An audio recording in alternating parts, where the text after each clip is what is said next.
Might take your New Testaments and turn to Matthew chapter 12 for just a moment. I have too much to say this morning to make a lot of introductory comments, but I am so thankful for what is happening here today, and as a general rule, thankful for Brother Dwight's prayer. I think that 1 Corinthians 14 points us to prayers not only being an address to God, but that they can be teaching and that they can be edifying. And, we want to be able to give the amen. And the way he prayed this morning, praying for specific people, explaining why we were, what the great concerns are for our work as a congregation, what we're trying to pursue. It was easy to give the amen. And I was taught and encouraged and thankful to have a leader who I can follow that path very, very easily. Thankful for the songs that we sang. Thankful that, sometimes, so I start chemo tonight, and so people say, "How you doing?" "Well, I'm fine today, but we'll see about tomorrow." And then we sing a song, "Because He lives, I can face tomorrow." It could be a lot worse than nausea tomorrow. I could be dead tomorrow, but because He lives, I can face it. Man, what an encouraging song to sing together with so many people who I think believe the same thing and have taken that to heart. And just to have this opportunity to share together on a Lord's Day morning and to start our week off thinking about spiritual things in that way, I think it'll reshape me for the week that is coming in ahead of us. So, Brother Lonnie told me that I needed to, as I was going through this experience, needed to write down the lessons that I learned. And I'll tell you, I did not expect to learn this lesson through this process. We were sitting down on the airplane, headed out to Houston. Or were we headed back? I think we were headed out to Houston. I can't remember which one. It's foggy in my mind. Anyway, and there was a lady, seemed like a nice lady, complimented Lena. "Oh, look how beautiful she is. Don't bother. If I'm oohing and ahhing over her, if I'm leaning over staring at her, y'all just don't pay any attention to me. She's just so delightful." And I thought, well, what a sweet lady. That's so nice. We sat down. They sat right behind us. And I'm normally not a fan of Locke playing on his tablet, but I was so glad he had that tablet with his headphones on, turned up as loud as that. I was like, "Hey, where's the volume button? Can we turn this up a little higher?" Because the language that was coming from that seat behind us, from this sweet, kind lady, I thought, I guess this is what women's rights gave us. I didn't know women could speak like that. I didn't know they were allowed to talk like that. And she was, man, I've heard some locker room talk that wasn't like that. And then after the flight was over, she stood up. "Oh, what a sweet baby. She did so good. And so she was so precious." Man, it was like I was transferring through a portal. I've got young people in class. I teach 10th grade, and I've got a lot of English as second language learners. And a lot of them I love dearly. And I've got two boys in one of my classes, and I've had to correct them on different categories of words. And they'd say, "Coach Plyler, why are those bad words?" And honestly, I think that what's happening is the way that they've learned the language is that they have been saturated. They're watching Netflix. They're listening to their friends talk. They're watching TV shows, whatever it might be. And what have they done? They've just soaked in the language. And it's almost as if those words are not set apart from any other words. And so I got an opportunity this week, a couple of times to say, this is one, because I'm the captain now, right? This is but also here's why those words are significant. So thinking about this lesson, why are they bad words, has had me thinking all week. Let's see if we can make this work. Has had me thinking all week, well, why are they bad words? And so I was talking to Leo this week, and they were going to watch something. I said, now if they say this word or that word, we don't say that. And he said, "Dad, the person who sits beside me at school says that word all day long." Now, I know a lot of you are going to make the choice to homeschool your kids. Good choice. We've made the choice to public school our kids, and one of the reasons is because Lydia and I have tried very hard to be teaching them over the last 7 years. These are words we say, these are words we don't. And I actually appreciate the fact that my Leo can see the words that ought not be said, and I've never heard him use that kind of language since he's been at school. And so that's a lesson we all have to learn, isn't it? Because we're surrounded by this kind of language, so we have to learn how to develop the ability not to use that language when other people around us are. If you make a choice to homeschool, I give you 100% credit. That's a wonderful choice. I'm just telling you, this is a positive that I think of what I'm having to deal with. I sit at a lunchroom table with the two coaches who teach next to me, and I get a lot of apologies for the use of French. Now, I don't know French, but I don't think it sounds like that. And used to, they would really restrain themselves. But I think what I've done is I've been a little too gracious and be like, look, I'm not going to use the words, but I'm going to try to be a good example here. And now I guess I've just given them free excuse as long as Brother Allen knows. He sat with me at that lunch, and then he left me behind to be the only one sitting there by myself. Anyway, and they'll apologize for their French over and over and over and over again, but it doesn't lessen their use of it. But why are they bad? Why are those letters arranged in that order out of bounds? And especially with some of the words where in certain contexts you would think they'd be appropriate to use, even if they're serious. And then in other contexts, I would forbid the use of them completely. And why be so worried at something so small, something so picky?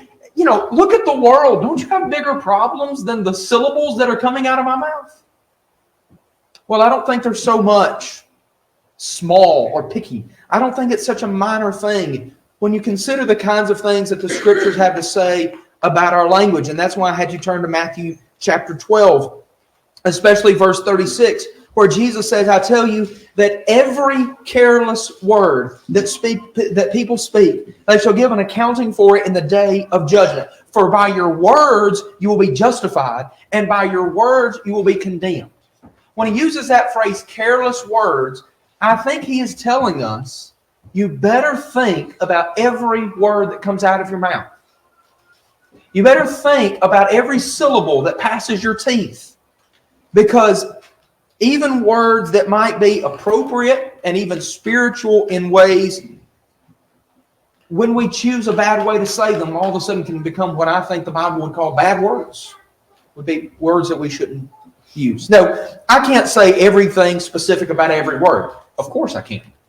But I think I can say enough for you to have principles in order to answer questions. So I can understand that if I was a parent of young ones, I would be very concerned about how Plyler is going to approach this lesson. So I'm thinking of different groups. I'm thinking of folks who already know the words, right? I'm thinking of parents who hear these words. And if you're like me, I used to watch TV shows and never realize. And then all of a sudden I had children. I was like, wait a second. I didn't know they use those kind of words. So I'm thinking about parents who are aware of that and watching out for their children. I'm thinking about some of you younger folks who are surrounded by people who use this language in school. And I want to give you instruction. You already know the words. You're not as old as I would like for you to be before you knew these words, but you do.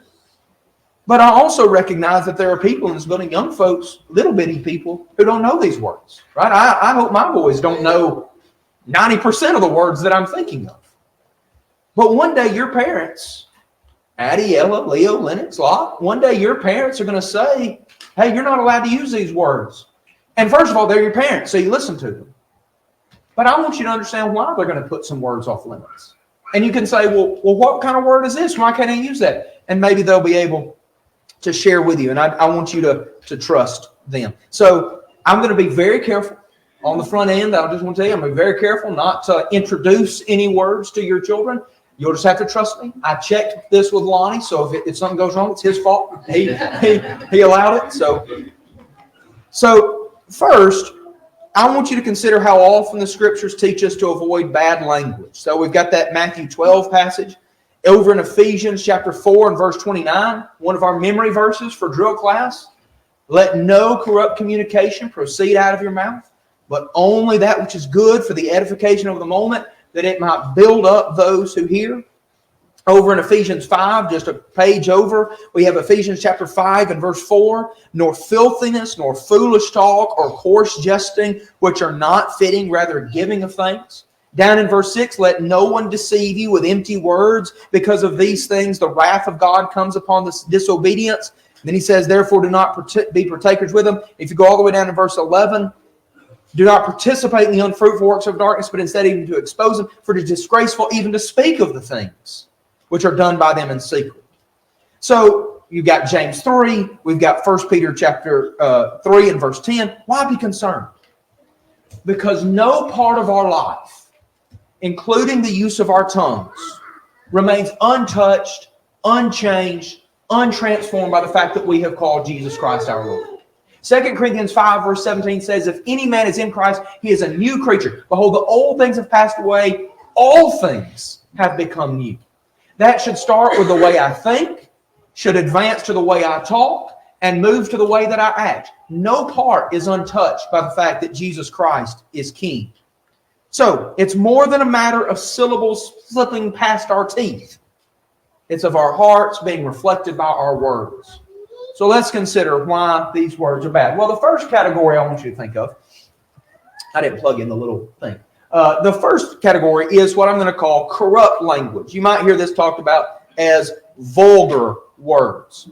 Now, these are words that are defined by private or personal body acts, body parts, or materials in a crass, crude way. I think that's probably best described by what we see going on in Ephesians 4 that we just read. Filthiness, foolish talk, coarse jesting.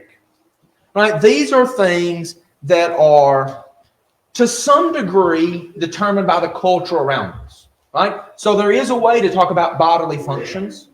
There is a way to talk about relationships. There is a way to talk about materials and body parts in a way that is not crass or crude. So it is determined to some level the culture around us about which words are obscene references to those things. Now, even those who justify their use understand that their use ought to be a shocking way of speech, right? So, I watch a ball coach on the sideline, and he will use this kind of language. Well, why is he using that kind of language? Because he knows that his defensive back understands the level of seriousness that he means when he uses these words. So, why not use these words? Well, the first thing that I would say is I think that the use of these kind of crass, crude, corrupt words reveals a low-level consideration of what our words are supposed to be used for. In Ephesians 4:29, let no corrupt communication proceed out of your mouth, but only that which is good for edification. Using this language fails to address. So often these words are used in expression of anger or frustration. Can anger be addressed? Yes. But how does this help? Using these words. How does it help? Can't think of one way. Can frustration be expressed? Yes. But how does this build up? I think about a lot of sports analogies. Unfortunately, that's where these comparisons. But I think about watching an NFL game, wide receiver, incomplete pass, and he yells a foul word at the quarterback. What does that help? Now, what if he had said, buddy, I'm really sorry. I thought I was supposed to run an out route, but you were hoping for a go route. I misunderstood. Let's do a better job communicating. Does that help build up in an NFL? Yeah, it would. Or if he says, man, you missed the read there. That wasn't what you were supposed to do. Really, you were supposed to look at where this linebacker was, and that would have answered which direction I was supposed to go. Does that build up? Yes. Well, what does throwing a foul word out there help? Not one bit. Now, think about that in a spiritual way or in a day-to-day life way. If I just throw out a word of exclamation because I'm frustrated with a result or I'm mad at a person's actions, what does that help? Nothing. In reality, it just intensifies the anger and the frustration of the situation. But if I go to that person and say, this was my mistake, I failed here and I need to do a better job, or I think you missed this and we can do better moving forward. But you see how much more help that is at work, at school, with your family, than throwing some exclamation word that only intensifies the frustration of the situation. I think it shows a lack of a capacity to communicate the seriousness of a situation without an artificial enhancement through language that refers to private and sometimes even vile things. And that's what I want you to think about is consider what those words are often conveying. If you've got a child in your house and they use one of these words, look it up on Urban Dictionary and let them read what the definition of it. Say, this is what you just said to that person. Or this is what that gesture just referred to that person. And think about, with the definition of those words, what is often being expressed. And I'll do this with my students. I'll say, do you know what you just communicated? What you were just saying? Well, that's not what I meant by it. Yeah, buddy, But that's what that word means. And just think about that. Think about that when somebody yells one of these expletives or gives this gesture for that matter, consider what the literal expression they are saying means, or you are saying. They react to an instruction or guidance or news with that kind of language. What are they saying? In reality, it's horrific what they're saying. And if you think about it, and as Christians who are aware that we're going to give account for every word, we think about it. Now, consider what kind of language you are replacing. Often expressions of frustration like that reflect complete anger or frustration. I love what Paul says in Ephesians 5:4. No room for filthiness, no room for filthy talk, nor coarse jesting, but rather giving of thanks. When we express our frustration with this foul language, let me ask you this. What about language that expresses patience, or kindness, or graciousness, or forgiveness? All that language in your use of this word has immediately been thrown out the window in favor of words that show anger and frustration, hatred even. When you could have used a word that said, it's going to be all right. We're going to be okay. We'll make it work. Are there times where we must use words that describe bodily processes, anatomy, and let me define it this way, relationships that are rightfully only husband-wife reactions? Are there times where those subjects must come up? Yes. The scriptures talk about those things. But in limited places and in ways that we recognize what we are talking about almost in covered terms. When the Bible talks about those things, even when the Bible is talking about rightfully husband-wife interactions, it often uses very concealing and careful terms to know, to uncover the nakedness when condemning it. That would be a little bit stronger language, but it's still backing away from the fullness of what that term would be. I believe when Paul talks about 1 Thessalonians 4, when he's giving them instructions to protect themselves from immorality, he talks about controlling their vessel. So we might think of those as euphemisms, but what they are is they are terms recognizing the seriousness of the conversation that's happening. And even when they're trying to give clear instructions, they're one step back from the full view of it, right?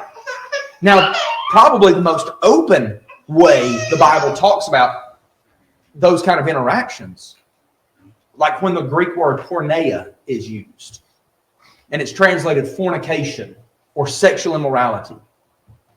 We don't lose any sense of the seriousness of this. We don't lose that bold use of that word in that context. I think should make us kind of take note and say, oh, this must be serious if we're bringing that kind of language to the table. So let me say this. There are terms and phrases that we use that are not specifically labeled cuss words that meet exactly the problems we've been talking about in corrupt language. If you don't, just substitute for a high school class one day and realize how many phrases that they use. There were phrases that they were using that didn't bother me at all, and then they kept using them, and then somebody used it in a way, and I thought, I don't know about that. And I looked it up on the horrific but helpful urbandictionary.com. If you need to know a word that your kid's saying and want to know what it means, just look it up there. Now, you can find some horrific thing. And I would look it up and I'd say, yep, sorry guys, next day, we don't need to be using that word anymore. Well, I was using it yesterday, you didn't have a... Because I didn't know the definition. It wasn't those letters in that order. It was what those words meant. And now that I know what they mean, they're off limits here. All right? So maybe those words themselves have another definition and that's why I wasn't bothered by them, right? Because they're used in other places in perfectly reasonable ways. But the way they are being used is to communicate a crude, nasty concept. I hope you're with me here and you know the words. Now, let me say this. I think the words that fit in this category that you and I, unfortunately, are thinking of on a Sunday morning, the words that fit in that category, a lot of times, TV programs, teachers would think of these as the worst words. Right? They're the most vile. They're the most corrupt. But I want to tell you that there's a range of words that I think is more accepted, that with me and my concerns are worse in one way. Now, I don't say worse in the sense that we're making rankings of sin. I'm just saying when we, as spiritually minded people, are thinking about this language, and I'm going to call this cheapening language, or you may have it, you may think of it as profane language. These are words that do have a proper usage, but that usage is serious and it's heavy. But sometimes these words are thrown around in cheapness, in frustration, or sometimes even in excitement and surprise. These are words that I get pushback from young folks when I correct their uses, because they say, well, don't you use this word? Don't you talk about this? This week, I said, yes, I do. But when I use that word and I said the word, I want you to understand what I'm talking about when I talk about that. And they were kind of taken aback, which is exactly what I want people to be, what happened when I use these words. I want them to be at high attention. When I said that these words have a proper usage, I'm going to use them in that way right now. And I'm going to explain why I tremble when I use them, even in their proper sense, which is the key reason that I don't use them in a cheap sense. All right? And maybe we can learn some lessons from this. The King James Version, when I read Mark 16, verse 16, he that believeth and is baptized shall be saved. He that believeth not shall be damned. Do you know how I feel when I say that phrase? It makes me want to use a New King James Version. It makes me want to use some other translation. But I think it's perfectly appropriate not to. Because when I say that word, it makes my bones shake. And if I'm using that word, I want the people I know who hear me use that word, I want them to say, well, this must be pretty serious then. Because Plyler doesn't talk like that. And if he's reading a Bible passage and it says that, then it must be serious, because he doesn't throw around that word cheaply. When I talk about Jesus teaching about eternal separation from God, and he talks about somebody being cast into hell, makes my stomach quiver. Even when I talk about it in the pulpit, I am reluctant sometimes to use that word. I most often say something like eternal separation, or being lost, or in outer darkness, or something like that, just because the weight of that word is so heavy. Now, I realize those other words have the same definition. But I have words that I reserve for serious conversations. I should use the weight of those words to speak about serious things.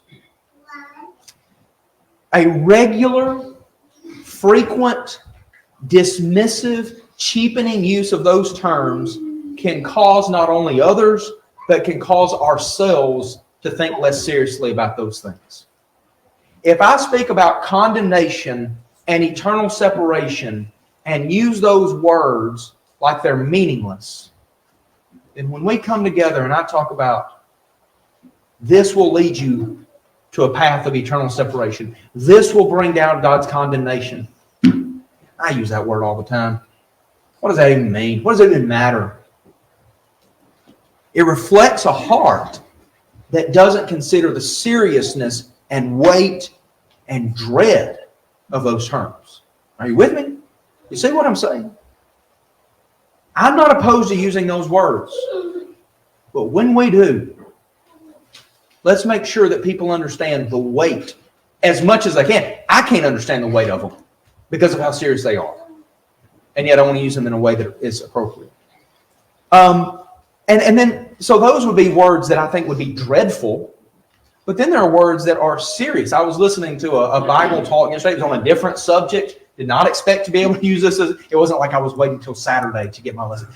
It was one of those where I was expecting it to be useful in a different area. And over and over and over, he would say, holy cow, as an expression. Now, maybe he's talking about a cow with a bunch of holes in it, which I don't know who is doing that.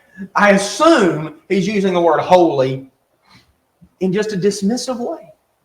Now, holy is not maybe the most important word, but I don't want to use a word that is be holy for I am holy. That's what. And then I just use holiness as a throw-off term applied to cows. I don't even know what that means. And then we talk about terms of cursing, right? So some of the words that we use, the way that they use them, they're expletives of frustration, but sometimes they are used specifically in a way that if you look at the definition of how they're using it, they're calling down God's condemnation on someone. Now, does that person mean it? They might, but I think if they knew what they were saying, they wouldn't use it that way. Now, that doesn't mean there's never a place to call down God's condemnation on something.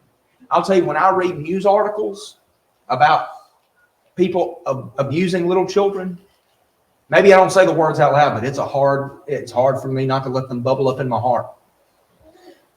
That's a serious situation, deserving God's real condemnation. Not a situation where somebody just frustrated me or cut me off in traffic, and then somebody says, well, they didn't hear it.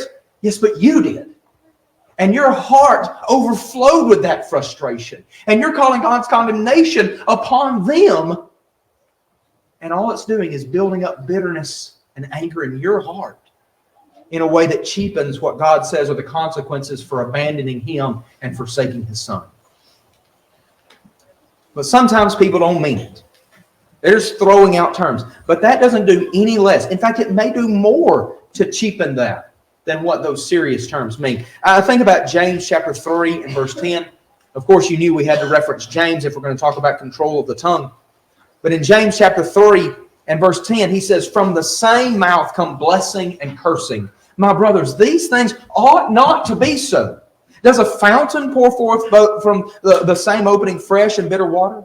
Can a fig tree, my brothers, produce olives, or vine produce figs, nor can salt water produce fresh? Here's what I don't want to happen. I don't want you to have come together this morning and sung "Saints, Lift Your Voices" in a beautiful way in praising God. I don't want you to do that. And then leave here and call down cursing on some people. Oh, I didn't mean it that way. That's what the word means. I don't want that to happen. And then we talk about using God's name in vain. And I will tell you that I think this is considered the least offensive to so many people. Right? You watch children's shows.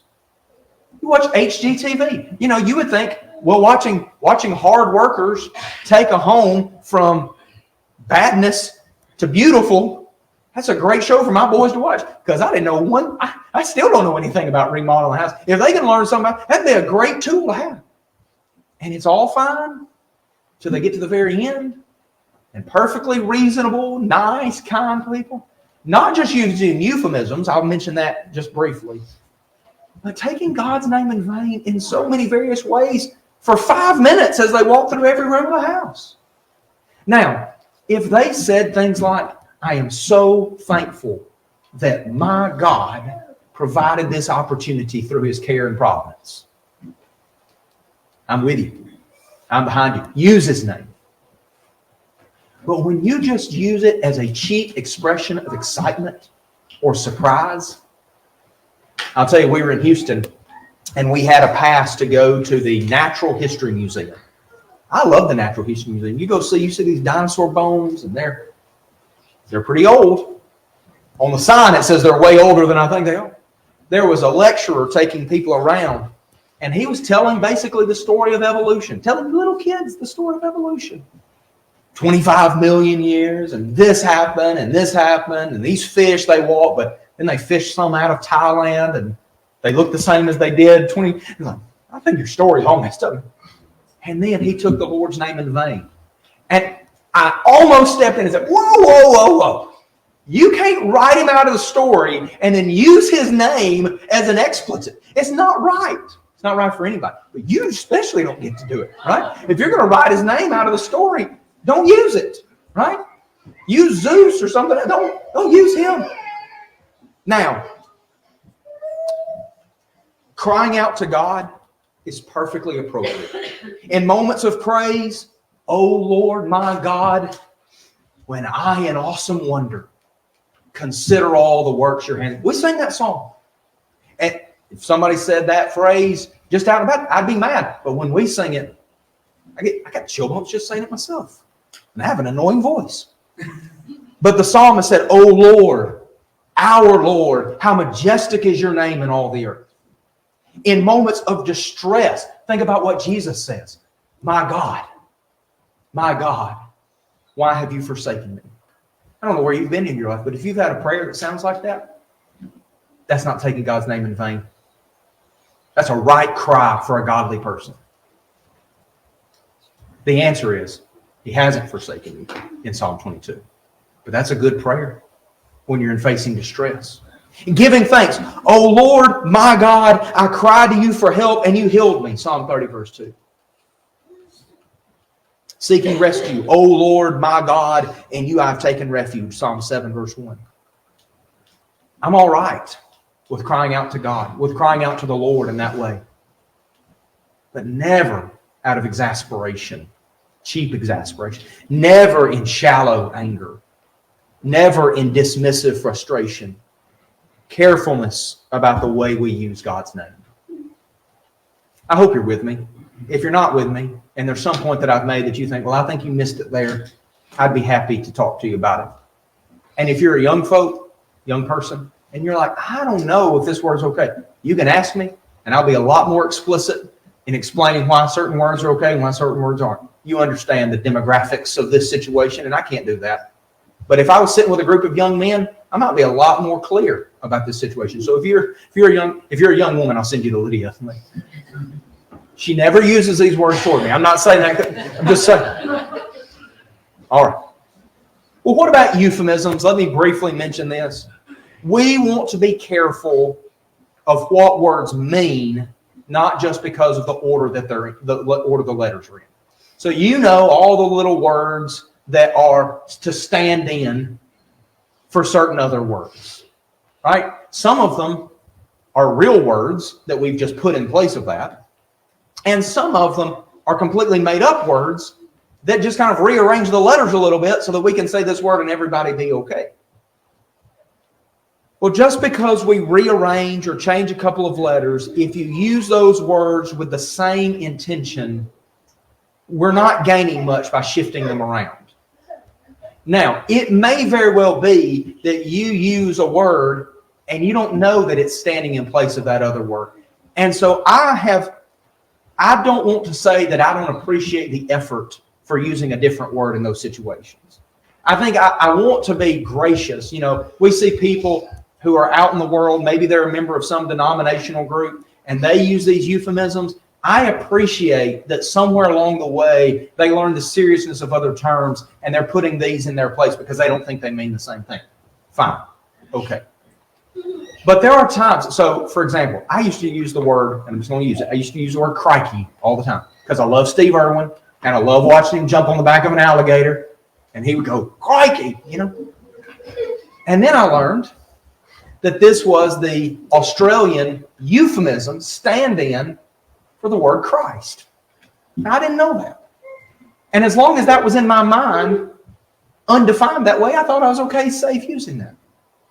I'm a little more careful now. If I'm around any Australians, not using it that way. So I say that to say that we have to be careful about the words that we use. I'm just saying that to help us think. I want my children to avoid using words that just become replacements or substitutes for the bad words. Not because I care about those words and those letters in that order, but because I don't want them expressing anger and frustration or foul thinking or other bad attitudes with the words that they use. And I don't care if those words are the ones that are generally accepted as bad words or not. I want their hearts to be reflected in their words, so I want their words to reflect pure hearts. So my job as dad is to say, when you get a bad grade on a test, the right response is not a bad heart. The right response is growth, right? You see, I want their words to be a reflection of their heart. So that's going to take a lot of work from me about not just creating a checklist of words that you're allowed to say or not say, but to build these concepts into their mind. Are they corrupt? Are they cheap? Are they replacing better attitudes than you could have that are flowing through your mouth? You know, I want to be careful because when I hit my thumb with a hammer, something's going to come out. And maybe it's just the word ow. I have tended to use the word lately, googly moogly, because it does exactly what just happened. It brings levity to the situation. Now, I know maybe somebody came up with that as a euphemism, but when I do it, I'm not expressing anger. I'm not expressing frustration. I'm trying to bring light. Most people are going to laugh at me hitting my thumb with a hammer anyway, and then they're going to laugh at my use of word, and that's okay. I want to bring levity to the situation. But even if I use a word in a moment, I want to make sure that what the attitude that I'm presenting and what other people, are they being benefited by my situation? Are they being benefited by the word that I'm using? Are they being brought joy and comfort and grace and patience? Or are they being incited to anger? Or do they see me as just being fully frustrated rather than grateful and concerned about purity? Can you control yourself in your speech? Now, it is even described in the scriptures as an intense challenge. James 3 talks about all the animals that humans have tamed. You ever seen somebody in a cage with a lion, and they're controlling the lion? We can control lions. And James would say, we hadn't tamed the tongue yet. Even the Bible would say this is a great challenge. I had a wonderful benefit of having parents who from day one were like, we're not using those words. And created large boundaries around those words for lots of euphemisms that I was very protected from. And so I didn't have to go through the process of converting to follow Jesus and then having to clean up all my language. And a lot of you have had that benefit too, but not all of you have. And it's really hard to get out of the process, out of the habit of using certain words. But even though it's a high call and a difficult one, there is a constant call to be holy in the way we use our language. And God would not call us to something we could not meet Him at. Now, maybe it just means talking less. Somebody says, well, I can't not use those words. Well, then just don't talk. That's the answer. But probably what it means is considering our heart and considering what we want our language to accomplish. And that'll help us go a long way down that road. Now, you may use euphemisms that I wouldn't use, and you may use words that I would say, I probably wouldn't do that. But you'd be ready to grow and develop in that. And that's the path we want to be on, is where our words, I want my words tomorrow to be better reflective of the seriousness of life and of God and of all of those things than they were today. I want to grow in that every day. And that's me having a very refined vocabulary in that regard. But that doesn't mean every word I say builds up. It doesn't mean everything I do is as effective as it could be in my speech. It doesn't mean I give thanks in those places as often as I should or provide edification. So let's be lights in the world.